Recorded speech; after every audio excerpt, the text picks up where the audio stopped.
बोलो जय लक्ष्मी नारायण। भक्ति धन से नहीं पवित्र मन से होती है। दक्षिण भारत में गोदावरी के पवित्र किनारे पर कनकावती नगरी थी। वहाँ रामदास नाम के एक भगवत भगत रहते थे। जाति के चमार थे। घर में मूली नाम की पतिव्रता पत्नी थी और एक सुशील बालक था। स्त्री पुरुष मिलकर जूते बनाते थे। रामदास उन्हें बाजार में बेच आते। इस प्रकार अपनी मजदूरी के पवित्र धन से वे जीवन निर्वाह करते थे। 3 प्राणियों का पेट भरने पर जो पैसे बचते वे अतिथि की सेवा में लग जाते या दीन दुखियों को बांट दिए जाते। संग्रह करना इन भक्त दंपत्ति ने सीखा ही नहीं था। रामदास घर में भजन कीर्तन किया करते थे। जूते बनाते बनाते भी वे भगवान नाम लिया करते थे। कहीं कथा कीर्तन का पास पड़ोस में समाचार मिलता तो वहां आए जाए बिना नहीं रहते थे। उन्होंने कीर्तन में सुना था, हरि मैं जैसा तैसा तेरो। यह ध्वनि उनके हृदय में बस गई। इसे बार बार गाते हुए वे भक्ति में खो जाया करते थे। अपने को भगवान का दास समझकर वे सदा आनंद में रहते थे। एक बार एक चोर को चोरी के माल के साथ सालग्राम जी की एक सुंदर मूर्ति मिली। उसे उस मूर्ति से कोई काम तो था नहीं।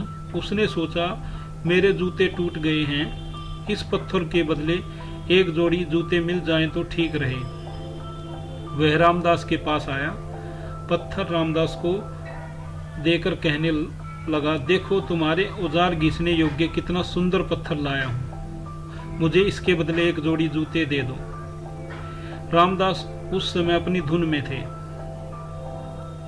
रामदास को सालिग्राम के बारे में कुछ नहीं पता था।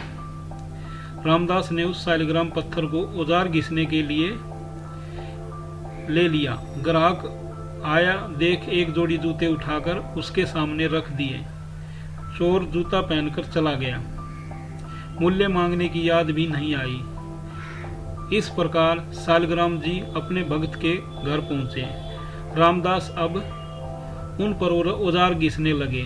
एक दिन उधर से एक ब्राह्मण देवता निकले। उन्होंने देखा कि यह चमार दोनों पैरों के बीच सालिग्राम जी की सुंदर मूर्ति को दबाकर उस पर औजार घिस रहा है। ब्राह्मण को दुख हुआ। यह देखकर वे आकर कहने लगे, भाई मैं तुमसे एक वस्तु मांगने आया हूँ। ब्राह्मण की इच्छा पूरी करने से तुम्हें पुण्य होगा। तुम्हारा यह पत्थर मुझे बहुत सुंदर लगता है, तुम इसको मुझे दे दो। इसे न पाने से मुझे बड़ा दुख होगा।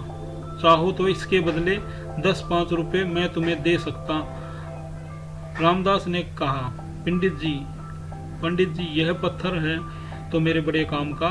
ऐसा चिकना पत्थर मुझे आज तक नहीं मिला, पर आप इसको न पाने से दुखी होंगे, अतः आप ही ले जाइए। मुझे इसका मूल्य नहीं चाहिए। आपकी कृपा से परिश्रम करके मेरा और मेरे स्त्री पुत्र का पेट भरे, इतने पैसे मैं कमा लेता हूँ। प्रभु ने मुझे जो दिया है मेरे लिए उतना पर्याप्त है। पंडित जी मूर्ति पाकर बड़े प्रसन्न हुए। घर आकर उन्होंने स्नान किया। पंचामृत से सालिग्राम जी को भी स्नान कराया। वेद मंत्रों का पाठ करते हुए पूजन किया। इस प्रकार वे नित्य पूजा करने लगे। वे विद्वान थे, विधि पूर्वक पूजा भी करते थे, किंतु उनके हृदय में लोभ, ईर्ष्या, अभिमान, भोग वासना आदि दुर्गुण भरे थे। वे भगवान से नाना प्रकार की याचना किया करते थे। रामदास अशिक्षित था, पर उसका हृदय पवित्र था। उसमें न भोग वासना थी, न लोभ था। वह रूखी सूखी खाकर संतुष्ट था। शुद्ध हो या अशुद्ध, पर सात्विक श्रद्धा से विश्वास पूर्वक वह भगवान का नाम लेता था। भगवान सालग्राम अपनी इच्छा से ही उसके घर गए थे। जब वह भजन गाता हुआ भगवान की मूर्ति पर औजार घिसने के लिए जल छोड़ता, तब प्रभु को लगता कि कोई भगत मुझे स्नान करा रहा है। जब दोनों पैरों में दबाकर उस मूर्ति पर रखकर चमड़ा काटता, तब भगवान भाव में सर्वेश्वर को लगता कि उसके अंगों पर चंदन कस्तूरी का लेप किया जा रहा है। रामदास नहीं जानता था कि जिसे वह साधारण पत्थर मानता है वे सालग्राम जी हैं। किंतु वह अपने को सब प्रकार से भगवान का दास समझ मानता था। इसी से उसकी सब क्रियाओं को भगवान अपनी पूजा मानकर स्वीकार करते थे। इधर ये पंडित जी बड़ी विधि से पूजा करते थे, पर वे भगवान के सेवक नहीं थे। वे धन संपत्ति के दास थे। वे धन संपत्ति की प्राप्ति के लिए भगवान को साधन बनाना चाहते थे। भगवान को यह कैसे जचता? वे तो निस्वार्थ भक्ति के वश में हैं। भगवान ने ब्राह्मण को सौपन दिखाया। पंडित जी, तुम्हारी यह आडंबरपूर्ण पूजा मुझे तनिक भी अच्छी नहीं लगती। मैं तो रामदास चमार के निष्कपट प्रेम से ही प्रसन्न हूँ। तुमने मेरी पूजा की है। मेरी पूजा कभी व्यर्थ नहीं जाती, अतः तुम्हें धन और यश मिलेगा। पर मुझे तुम उस चमार के घर प्रातःकाल ही पहुंचा दो। भगवान की आज्ञा पाकर ब्राह्मण डर गया। दूसरे दिन सवेरे ही स्नान आदि करके शालिग्राम जी को लेकर वह रामदास के घर पहुंचा। उसने कहा, रामदास, तुम धन्य हो, तुम्हारे माता पिता धन्य हैं। तुम बड़े पुण्यात्मा हो। भगवान को तुमने वश में कर लिया है। ये भगवान शालिग्राम हैं। अब तुम इनकी पूजा करना। मैं तो पापी हूँ, इसलिए मेरी पूजा भगवान को पसंद नहीं। तुम्हारा जीवन पवित्र हो गया। तुम तो भवसागर से पार हो चुके हो। नित्य पूजा पाठ। रामदास ने ब्राह्मण के चरणों में प्रणाम किया। उनका हृदय भगवान की कृपा का अनुभव करके आनंद से भर गया। वे सोचने लगे, मैं दीन, अज्ञानी, नीच जाति का पापी प्राणी हूँ। न मुझ में सदाचार है। रात दिन चमड़ा छीलना मेरा काम है। मुझ जैसे अधम पर भी प्रभु ने इतनी कृपा की। प्रभु, तुम सचमुच ही पतित पावन हो। रामदास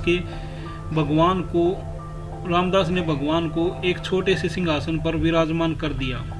अब वे नित्य पूजा करने लगे। धंधा रोजगार प्रेम की बाढ़ में बह गया। वे दिन भर रात भर कीर्तन करते, कभी हंसते, कभी रोते, कभी गान करते, कभी नाचने लगते, कभी गुमसुम बैठे रहते। भगवान के दर्शन की इच्छा से कातर कंठ से पुकार करते। दया धाम, जब तक एक ब्राह्मण के घर को छोड़कर आप इस नीच के यहाँ आए, तब मेरे नेत्रों को अपनी अद्भुत रूप माधुरी दिखाकर कृतार्थ करो। नाथ, मेरे प्राण तुम्हारे बिना तड़प रहे हैं। रामदास की व्यथित पुकार सुनकर भगवान एक ब्राह्मण का रूप धारण करके उनके यहाँ पधारे। रामदास उनके चरणों पर गिर गए और गिड़गिड़ाकर प्रार्थना करने लगे कि भगवान का दर्शन हो, ऐसा उपाय बताइए। ब्राह्मण ने कहा, तुम इस दुर्दशा को छोड़ दो। बड़े बड़े योगी मुनि जन्म जन्म तप ध्यान आदि करके भी कदाचित ही भगवान का दर्शन पाते हैं। रामदास का विश्वास डिगने वाला नहीं था। वे बोले, प्रभु, आप ठीक कहते हैं। मैं नीच हूँ, पापी हूँ।